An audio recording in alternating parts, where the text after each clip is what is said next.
আসসালামু আলাইকুম সুপ্রিয় দর্শক। আমি প্রতিদিন সকালবেলা ঘুম থেকে উঠে যে কাজগুলো করি আর কি, সর্বপ্রথম আমি আমার গোয়াল ঘর এইভাবে একদম পরিষ্কার পরিচ্ছন্নতাভাবে পরিষ্কার রাখার চেষ্টা করি। এই যে আজকে সকালবেলা পরিষ্কার করলাম এইভাবে। পুরো ফ্লোর আমি গোবর টবর ধুয়ে দিয়ে পুষ্করিণীর ভিতরে চলে যাই আমার এই সাইড দিয়ে। আর এই যে গরুগুলোর গাটা ধুয়ে পরিষ্কার করে আপাতত এখন ক্লিয়ার। এখন হচ্ছে আমি প্রত্যেকের নান্দায় পানি দিয়ে দেব, যাতে ওরা অবসর টাইমে এখন পানি খেতে পারে। আর এই পানি দেওয়া শেষ করে আমি তাদেরকে সবাইকে খাবার দিয়ে দেব।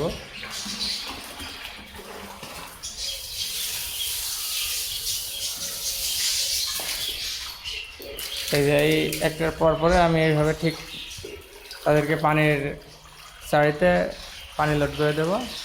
আর কিছুক্ষণ সময়ের মধ্যে আমি তাদের সবার খাবার দিয়ে দেবো। আপনারা গরু পুষতে হলে আপনাদের সর্বপ্রথম আগে সবসময় পরিষ্কার পরিচ্ছন্নতা বজায় রাখতে হবে, যাতে মশা মাছি গোয়াল ঘরে না হয়। আর সবসময় তাদেরকে শ্যাম্পু দিয়ে হোক আর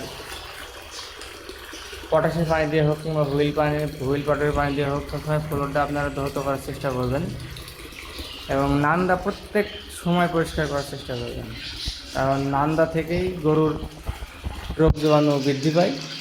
আর রোগ জীবাণু বৃদ্ধি পেলেই মনে করেন আপনার গরুর পেটে সমস্যা করবে। আর পেটের সমস্যা হলে ধরো পাতলা নাদবে, তখন মনে করেন গরু আপনার উগাবে না। আপাতত আজকে এই পর্যন্তই। আপনারা আমার সঙ্গে থাকুন আরও কিছু দেখতে। আর ভালো লাগলে আমার ভিডিওটি লাইক কমেন্ট শেয়ার করেন।